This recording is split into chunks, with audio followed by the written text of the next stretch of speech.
What's up, Spurs fans? We are back for the first episode of the off season. And when I say we, I mean you, me, us Spurs fans all together. We are back for the off season. And I hope all of you are enjoying the incredible playoffs that are going on right now. I mean, oh my gosh, what a time to be alive. It's just a new era is upon us, and the playoffs have been very exciting. And speaking of a new era upon us, it is the Wemby era, especially for us Spurs fans. Oh my gosh. Congratulations, Victor Wembanyama, for winning NBA Rookie of the Year. Well deserved. No doubt in our minds, us Spurs fans, that you were absolutely the best rookie of all time. And for us to be alive and to witness that right now, it is a great time to be alive. So I know a lot of us Spurs fans, we have so much excitement to look forward to this offseason, so much happening. We have the draft lottery coming up on Sunday, Mother's Day, Wemby winning Rookie of the Year the week before. I mean, a lot of things are happening. This is only the beginning. This is, we've already taken that first step, but this is just another step of us dominating the league. Another step for Wemby to make his presence felt in the league and known, and just another step for this organization to get back to the top of the mountain again. And trust me, I believe that we will, and I believe that this front office and the organization will get the right pieces together around Wemby, and us Spurs fans are going to be celebrating a lot of wins and seasons to come. I guarantee it. I fully believe it. And I'm going to continue to preach that and put that out there for us Spurs fans. But this is just really incredible, the season that Wemby had, the things that we witnessed, things we've never seen before. And just for him to be a rookie and do all of these things is just incredible. And guys, I mean, he is a San Antonio Spur. And I'm telling you right now, he is staying a Spur. I guarantee it. I ain't going to blame him if he leaves, if we do him wrong, but I just don't think we're going to go that route, and I don't think that you should believe that either. So let's just stay hyped for this team. Let's keep the excitement flowing through the city. So many good things to look forward to. I mean, you have younger teams, new teams just stepping up in the playoffs, coming into their own, and I know us San Antonio Spurs are right behind those other teams. We're right there, guys. Do not worry. Keep the faith. Have that faith. Keep the excitement. That's what this team needs. It's what the city, the organization, us fans, that's what we need. And let's just band together and really look forward to incredible seasons that are coming. And I just really hope everybody got to, enjoy and celebrate the Rookie of the Year award with fellow Spurs fans. I definitely wasn't alone. I was texting everybody. Just so much excitement. A lot of fun, guys. I mean, this is incredible. And again, just what a time to be alive. We witnessed that season, that historic, incredible rookie season, and we witnessed that. How amazing. I mean, my gosh, going into the season, I knew the Spurs weren't going to be that well this year, and I was okay with that. But one thing or two things that I expected were, Victor Wembanyama winning Rookie of the Year, and two, the San Antonio Spurs maybe ruining somebody's seeding in the playoffs, in which we did that to Denver. So a lot of good things are coming. Good things have happened, and this offseason is definitely another one to be really excited about. And I'm just excited to be enjoying this with you, Spurs fans. So hopefully I get to see y'all around the city. We get some more fan interaction, some more fan interviews on these episodes. I'm really excited to talk Spurs with all of you. And another thing that I'm just really excited about too is just, I was almost 2 years old when the Spurs drafted David Robinson. My son was 1 year old when the Spurs drafted Wemby. So it's just as a father and a fellow Spurs fan, it's just really amazing to kind of see my son possibly go through the same Spurs experience that I did, just drafting the number one pick at the same age, him turning into an incredible superstar for the team and for the league, and that one day just leading to multiple championships. And I'm just really excited because I could see that for my son. And actually, he's probably not even going to have to wait 10 years to see the first championship with Wemby. No, like, I mean, he could see that in the next 3 years. So this is just really incredible and exciting time right now for us. And I'm just ecstatic, as you could tell, as you can hear in my voice. I'm loving this. And I think that we're going places. And with that being said, I want to let you guys know. So I'm going to be doing a little mini series over the offseason called Spurs Are on the Rise. And I'll be detailing in this mini series just how brighter our future is compared to other organizations. So, for example, Golden State Warriors, the Phoenix Suns, the Houston Rockets, several other teams that we are in a better position in for the future. And that's what we'll be going over in the series. And to start off the series, today's episode, we will be going over how our future is brighter than the Golden State Warriors. Yes, I said it. Our future is brighter than the Golden State Warriors. And that's actually really good for us. That is really good for us. A new era of NBA is upon us. And the great thing is that the San Antonio Spurs are going to be a part of that era. And eventually, very soon, we're going to be leading this era, this new NBA era of younger stars. And it's not going to be the same teams over and over again winning. And I really like this. I like this a lot. Like I like how there's multiple teams in contention right now. And it's just making the playoffs really exciting to watch. So I hope y'all are enjoying that. And I hope you're keeping the faith with me, Spurs fans, that the Spurs will be on top again very soon. And we're going to get there with these other teams. Do not worry. With that said, let's get today's episode started.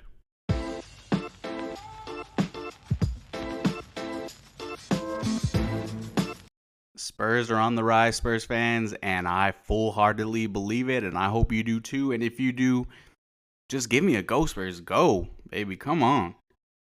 So, our future looking very bright. From what you could see on Monday night, Wemby receiving Rookie of the Year award, which, like he mentioned, is just evidence of the path taken to greatness. It's just going to be part of his story. And his story has started off, well, I would say on a good foot, but we saw how that season went. But things are definitely getting better. The season got better as we went along, and now we're at the awards part now where he's getting his award. He definitely deserves Defensive Player of the Year. And especially after seeing the Timberwolves win Game 2 without Rudy Gobert, demolishing Denver in Game 2 in Denver. I mean, that's vindication right there that, like, hey, the Timberwolves could have done all this without Rudy Gobert. I mean, come on. So, he was impactful, but he wasn't making the team's defense, no. It was a full team effort. Clearly, it wasn't just him. And so that right there is proof that Wembanyama is absolutely deserving of the Defensive Player of the Year award. Kind of just wanted to start the episode getting that narrative out there and fact out there that he is deserving of the Defensive Player of the Year award this year as a rookie, with no doubt. Yeah, that's fact. But the purpose of this episode, again, Spurs are on the rise, baby. We are on the rise, and our future is looking better than the Golden State Warriors. Yes, it surely is. And I've got top three points to point out in evidence to that. First one being the age factor, also known as father time. Second thing we'll be talking about is draft assets and the lack of draft assets that the Warriors have compared to the San Antonio Spurs. And another topic that we'll be talking about is just how they are not built for the future the way we are. So to kick it off with father time and age being a huge factor as to why the Spurs' future is brighter than the Warriors. Right now the Warriors are the Warriors are facing a similar situation as like our big three were, Tony, Tim, Manu. And in just that they went from, having a dominant reign, and now they're at the point to where everybody's aging out. They're the older team in the league.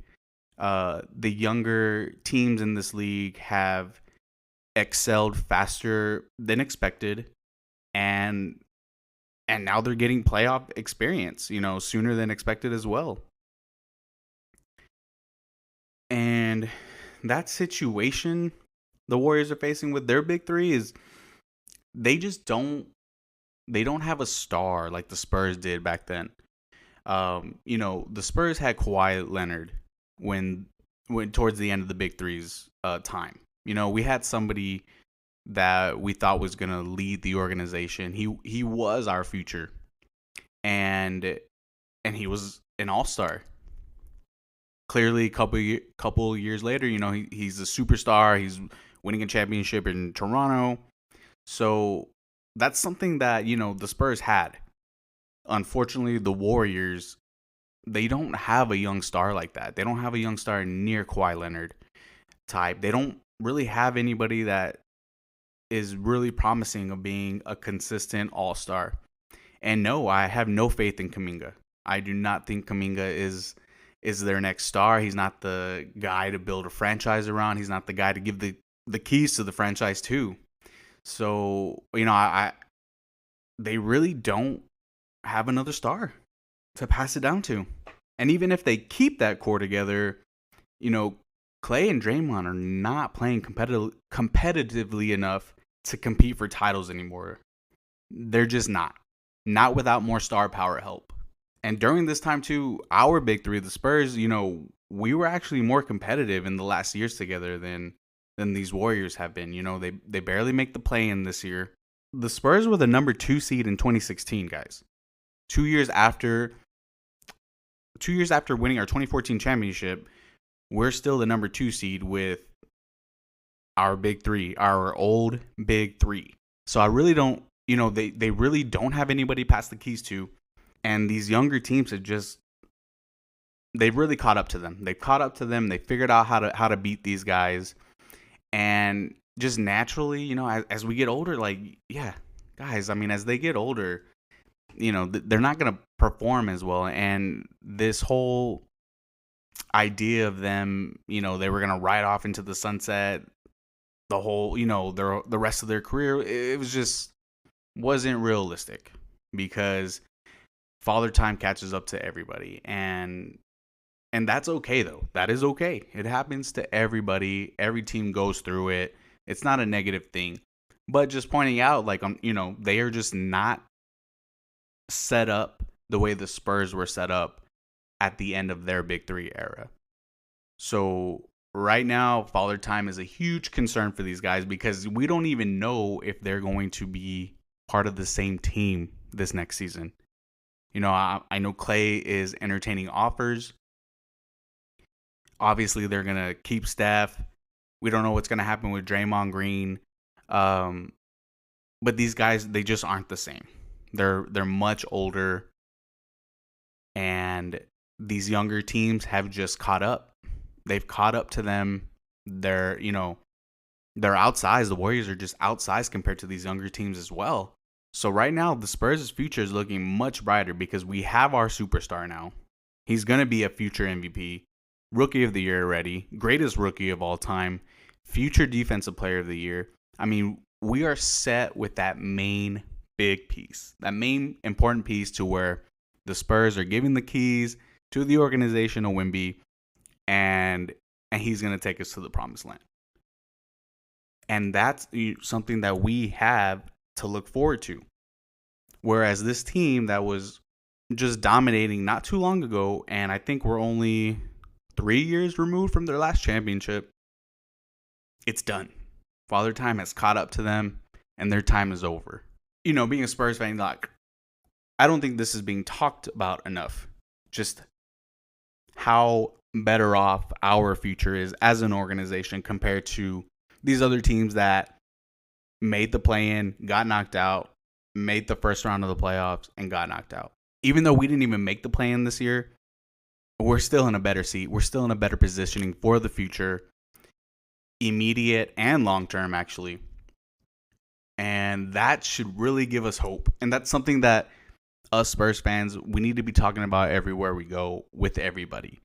We need to remind people, hey, we had a bad season, but guess what? Our future is bright. We're on the rise, and we're about to dominate this league shortly. I guarantee you that. I have faith that that's what's going to happen, guys. I have faith that we're going to do right, all right? We're going to get the right pieces. I think this organization is going to be just okay. And who knows? I mean, it could even be us playing the Warriors in the play-in next season and knocking them out. It happened in the Spurs in 2016 against the Thunder. Just a younger, hungrier, more talented team. We're just competing with us, getting in our way of another title. And that's just what's going to continue to happen for the Warriors, that more teams, younger teams, they're just going to be bigger, better, and badder than those guys. Another thing the Warriors don't have is they don't have the attraction for all-stars to want to go play in Golden State. I mean, yeah, you got an aging Steph Curry, almost near vanishing Klay Thompson. Like, why would any of the all-stars want to go team up with those guys? I mean, especially when their own teams are doing pretty well off without having an older all-star on their team. It's just, Golden State's never really been an attraction for stars to go play either.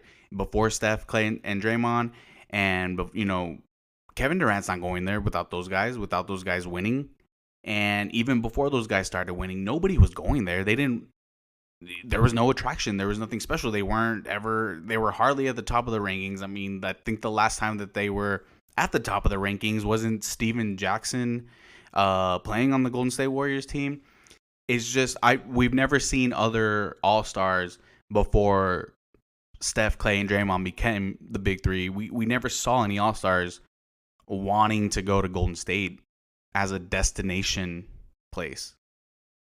It just wasn't really done in the past, and I don't see it being a place players want to go, especially after Klay and Steph are gone.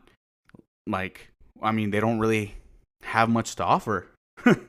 Especially if the players want to win now, there's really no point in going to Golden State to play with aging players. I mean, that's just not really the smart route to take to getting to a title.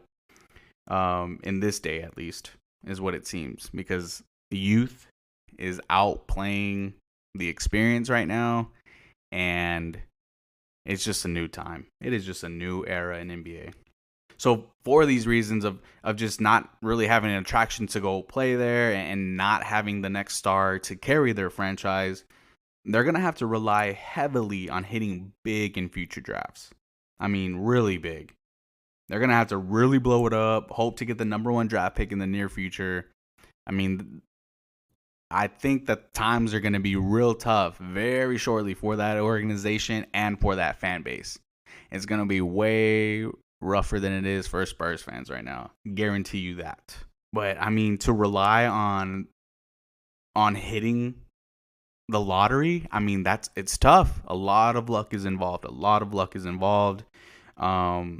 And even in getting lucky in hitting the number 1 pick in the draft lottery, then you're still going to have to rely on and hope that there's even a player in that draft class that's even worth using that number 1 pick. Because if there isn't, I mean, so what is their next step? And in my opinion, I think the chances are higher of them landing the number 1 pick in the draft lottery than an up and coming superstar right now wanting to go to Golden State. Like Anthony Edwards. I don't see Anthony Edwards wanting out of Minnesota to go to Golden State. Luka Doncic, just any of the other younger superstars that are very young or in their prime right now. I don't see any of them wanting to go play at Golden State. So to me, the odds of them hitting the number one pick in the draft lottery in somewhat near the future is the chances of that are higher than a superstar wanting to go play over there. And KD even has his business out in the West Coast, and even that wasn't good enough to keep him around in Golden State. You know what I mean? So like, it's just not really a destination place. And we also haven't heard any news or rumors that anyone has shown interest in going there. We haven't heard any of it. The only thing that we're hearing right now is I think Klay Thompson is getting offers. So, people are looking to like break them up as opposed to like, I want to go play in Golden State. I want to play with an aging Steph Curry and Klay Thompson. Like, no. I just don't see that happening. So getting to the draft assets, which, guys, the chips are all in our hands. We have so many draft picks. It's amazing. It's awesome for us. This is just another up for the San Antonio Spurs organization on a bunch of other organizations that were in win now situations. The Spurs have, we have no first round obligations with about 14 to 16 first round picks and 16 to 24 second rounders over the next 7 years. That's 14 to 16 first round picks and 16 to 24 second round picks over the next 7 years. The Warriors at best have 5 first round picks and only have 3 to 5 second round picks over the next 7 years. Oh my gosh. So, I don't see the Spurs using all those draft picks. I definitely see draft picks being part of package deals to get other players to bring in more experienced players, like maybe vets or shooters. I don't see us using all of these picks for sure, and I don't see us fully building through the draft. But it's good to have all these picks. I think that we are. I think that we're top 3 and how many picks that we have in the next 7 years, something like that. So man, this really makes you wonder, like, are the Warriors gonna break up the big 3, or do you think that they're gonna tank in Curry's final years? Do you really think they would tank while Curry's only got like 2 more years left, maybe? I don't know. And I definitely don't see Curry leaving unless he wants to ring chase, but I don't even think that he would want to ring chase. He's got so much credibility for what he's already done. I don't even think that he needs to ring chase, to be honest with you. And I don't think that he wants to do that either. But for us to just have a plethora of picks to use or trade with, and just call up whoever we want to make some sort of offer, like we're sitting in a good place right now. We really are. And honestly, like, there are shooters out there that you can find. They don't need to be all-stars. Shooters are everywhere. They exist all over the world, and we can find shooters for this team. I don't have a doubt about that. Like, I think we can find the Klay Thompsons of the world from other teams. And those teams may decline, but like, we can find shooters, and we can. I think we could even. What I would like to see us do is to kind of just pick apart these teams that aren't making noise in the playoffs. They're not making deep runs, and I would love to see us just like pick him from there, like just really like kind of not necessarily dismantle teams, but taking big pieces from those teams that just aren't going anywhere. I can see us doing that for sure. So to sum it all up, what we have over the Warriors right now, we have youth. We have a huge piece to build around for the future. And we have draft assets, guys. Those 3 things really put us in a good position to better ourselves than the former champion Golden State Warriors. And that should really make you excited about these, especially this upcoming season. I mean, just this offseason too. We don't know what's going to happen. A lot of rumors out there. A lot of fans, want Trae Young, and some fans don't. But whether we get him or not, if we do get him, I'm gonna hope for the best. Absolutely, why not? I mean, it would be fun to watch, and I think that they would play well together. If we don't get Trae, I don't think that will break us. I don't think that's gonna set us back. And I don't think that will be the end all of be all. And I don't think you as Spurs fans should be upset or discouraged if we don't get Trae Young. But really, we got a lot of things to look forward to. Our future is really, really bright. Again, congratulations, Victor Wembanyama, on winning Rookie of the Year.